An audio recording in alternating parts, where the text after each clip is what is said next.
Bonjour à toutes et à tous, je suis très honoré aujourd'hui à Brême-sur-Mer de recevoir Jean-Luc Vandenesse. Vous le connaissez certainement, le grand skipper. C'est quand même un monument de la voile. 2 Vendée Globe, 5 tours du monde, la route du Rhum. Et puis bientôt, ce sera le Golden Globe. C'est un tour du monde, sans escale et sans assistance. C'est un peu comme le Vendée Globe, mais sans aucun instrument et avec un bateau d'époque. Alors, bien sûr, on va revenir sur l'appel de la mer, sur ce parcours qui est le sien. Il est originaire d'Amiens. Il est passé par l'Orient avant de s'installer au Sable d'Olonne. Je suis sûr qu'on a plein de choses à se dire avec un homme qui, c'est sûr, va être passionnant. Je vais l'emmener à Saint-Gilles-Croix-de-Vie, à bord du Petit Loup, le bateau d'Éric Renoux, patron pêcheur, parce que le monde de la voile et le monde des marins pêcheurs, eh bien, ce sont des mondes très proches. Voilà.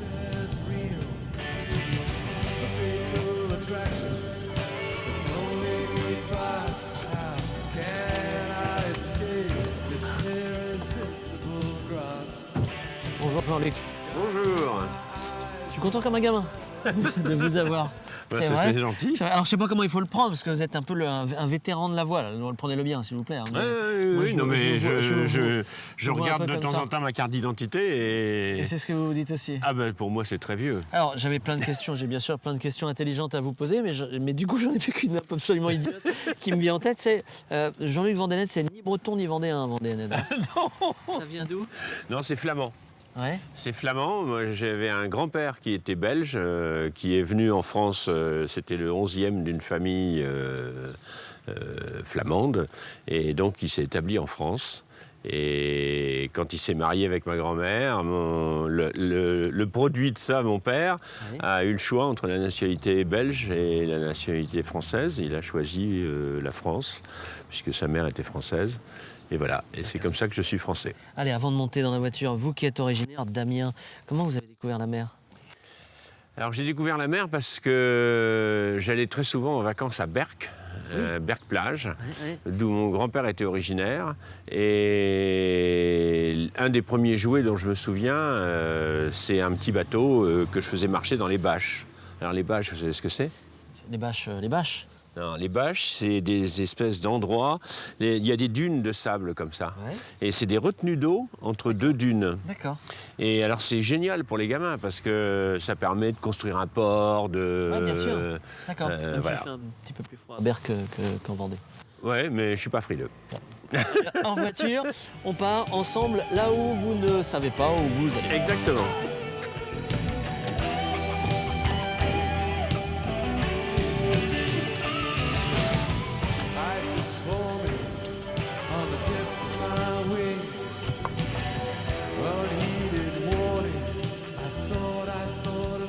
Jean-Luc, pourquoi vous repartez faire le Golden Globe? J'oserais dire, ça va vous suivre. À votre âge, enfin, c'est pas raisonnable. Non, je sais que c'est pas raisonnable. Ah bon? Je sais. Enfin, je suis pas sûr que la raison aille bien avec le métier de skipper, parfois. C'est vrai? Non, mais j'ai conscience que c'est pas raisonnable. Mais quand ils ont fait le Golden Globe en 1968, j'étais trop jeune, j'avais 23 ans. Je n'avais pas d'expérience suffisante, j'avais pas l'argent suffisant, j'étais étudiant, j'avais pas vraiment le choix. Ouais. Et donc, j'ai pas pu faire ça, j'ai même pas rêvé un seul instant le faire. Oui. J'ai suivi la course, bien entendu, comme tout le monde à l'époque, mais je les ai regardés partir, quoi. D'accord. Et là? Et ben là, je suis trop vieux. Donc, en 68, j'étais trop jeune. Et en 2018, je suis trop vieux. Mais vous voulez pas... Sauf que maintenant, j'ai l'expérience, j'ai le budget, j'ai le bateau, j'ai quand même rassemblé beaucoup de choses, d'une part, et si je suis en bonne santé, je vois pas pourquoi je le ferais pas, quoi. Ouais. Ce que je vais faire, c'est une aventure où certes on va être en course, mais un peu comme le premier Vendée Globe. Le premier Vendée Globe, on savait pas du tout où on allait, mais on était en course, on s'est battu comme des chiffonniers. Troisième, ouais. Et le premier Vendée Globe, on est arrivé à 5 en 5 jours, ce qui ne s'est jamais reproduit. Les 5 premiers étaient en 5 jours. Ouais. Ça ne s'est jamais reproduit depuis. Il n'y a jamais eu si peu d'écart. Mais c'était à l'époque, c'était un grand point d'interrogation. Aujourd'hui, c'est une épreuve qui est très technique, où les bateaux vont très vite. Il y a quand même une fraternité entre les uns et les autres qui reste un peu. Entre les marins, entre les skippers. Vous trouvez, Il y a moi une certaine fraternité entre certains coureurs. Il y a beaucoup de dissensions aujourd'hui dans les concurrents du Vendée Globe Ah parce oui, que je savais pas. il suffit d'assister aux réunions. Il y a de plus en plus d'enjeux et comme dans tout ce qui a de plus en plus d'enjeux, financiers et pas que financiers parce que il y a des enjeux sportifs importants. Il y a beaucoup de choses qui font que certains voudraient que le Vendée Globe devienne plus professionnel, d'autres voudraient que le Vendée Globe reste plus une aventure. Et c'est difficile de mélanger tout le monde, quoi. Hein.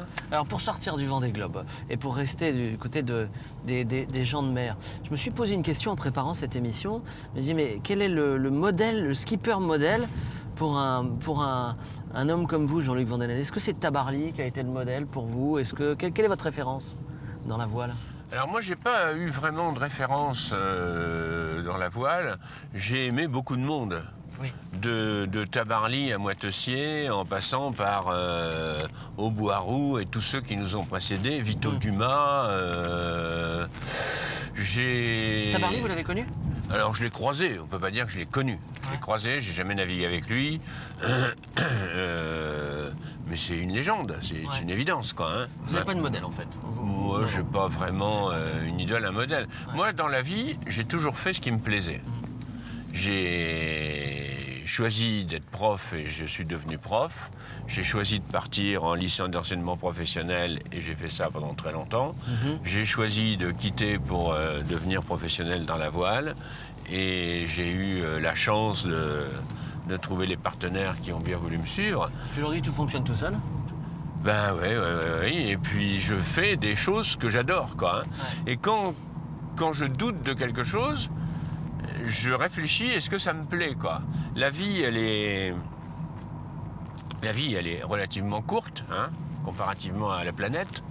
Nous, on a une espérance de vie de, je sais pas, mettons 80 ans. Vu mon âge, je me donne encore 10 ans. Ouais.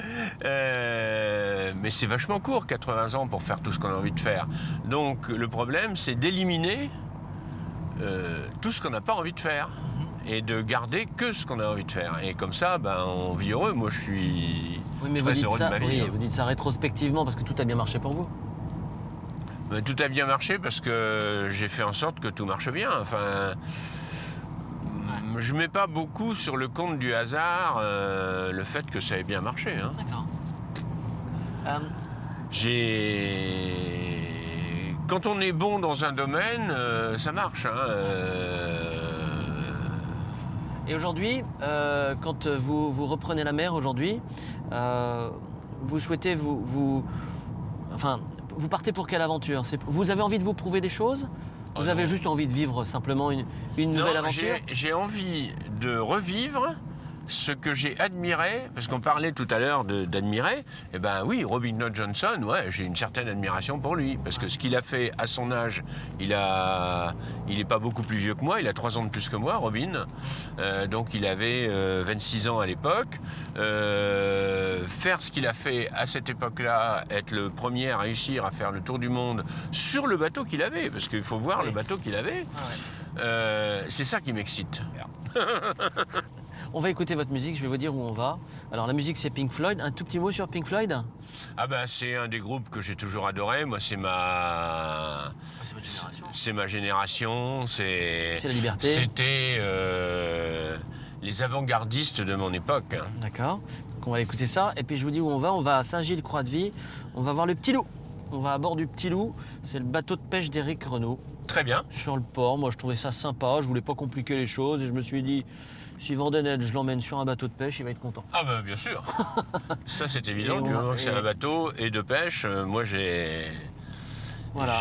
Si j'avais plus de temps, j'aimerais bien aller plus souvent à la pêche. Ah bah, vous pourrez le dire au patron pêcheur parce que, alors on va pas l'interroger cette fois-ci, mais il sera pas très loin parce que, je regarde l'heure, ils sont rentrés au port il y a 3/4 d'heure. Ah d'accord. Je l'ai eu au téléphone. Voilà, on écoute. Donc qu'est-ce qu'il pêche? Alors il vous le dira lui-même. D'accord. Parce que là je sais pas de quoi de ce qu'il a pris en ce moment. On écoute.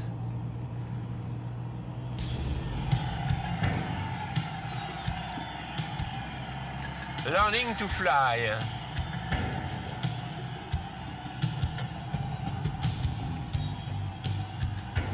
Vous écoutez ça en mer? Un peu. Pas beaucoup parce que un des problèmes en mer, c'est que quand on écoute de la musique, on est plus sensible au bruit du bateau.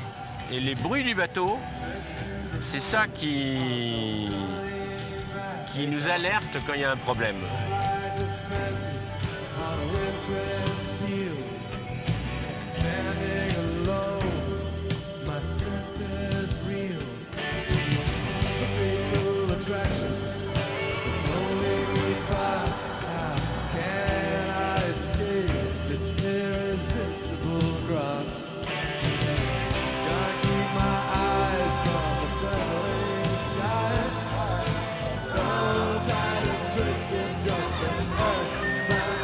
Alors Jean-Luc Vandened, moi si je vous ai amené ici, près du Petit Loup, on va monter à bord après, c'est parce que j'avais envie de parler de la fraternité des gens de mer, savoir ce que vous pensez des marins-pêcheurs, et puis voilà, parce que je pense que ce sont aussi des aventuriers en fait.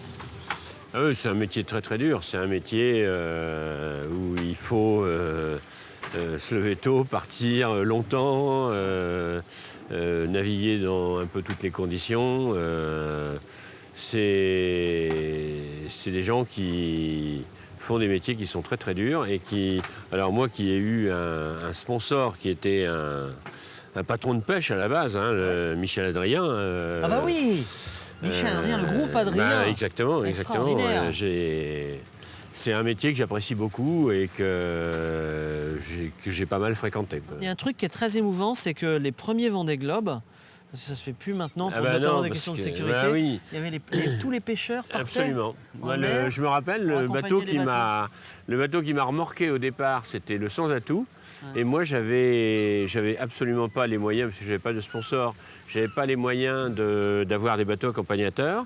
Et le Sirène m'a pris du monde. J'ai comme ça un certain nombre de bateaux qui m'ont pris des gens à bord gentiment, quoi, gracieusement et tout, pour que des partenaires et tout ça assistent au départ. Ouais. Ouais, c'était... Alors, évidemment, ça peut plus se faire parce que les bateaux coûtent si cher maintenant que s'il y avait un accident, parce qu'on pose toujours la question, qu'est-ce qui va se passer s'il y a un accident? Aujourd'hui, on est dans un pays où il n'y a plus le droit d'avoir un truc fortuit. Voilà. Ouais. Donc, les régates, c'est pareil. Quand il y a trop de vent, aujourd'hui, les régates sont annulées. J'ai encore vécu ça au Ski West France. Alors, vous m'avez dit ça en préparant cette émission et que ça vous avait mis un peu en rogne, c'est que vous êtes allé à presque pour rien. Au Ski West France. Bah oui, parce qu'on est sorti une journée le vendredi. On a fait 3 manches très courtes de 1 000, enfin un parcours d'1 000 aller-retour. Bon, c'est monter à la Trinité le bateau, le redescendre ensuite, faire venir un équipage là-bas et tout. Pour courir 3 fois 1 heure, c'est pas très drôle, quoi. Ouais, je comprends. Et bon, le lendemain, avant, ils donnaient les départs avec énormément de vent. Mais c'est fini, ça. Ouais. Moi, j'ai vécu en, je sais plus quelle année c'était, 95, 96, par là. Ils ont donné un départ, il y avait 40 nœuds. Ouais. Bon. Mais ça se... C'était le bon temps. C'était le bon temps. Même si c'était le mauvais temps. Allez, on monte à bord du Petit Loup d'Éric Renou pour comme terminer notre conversation. Et puis, je réponds à la question que m'a posée Jean-Luc tout à l'heure. C'est de la sardine qu'il a pêché ce matin. Ah bah oui.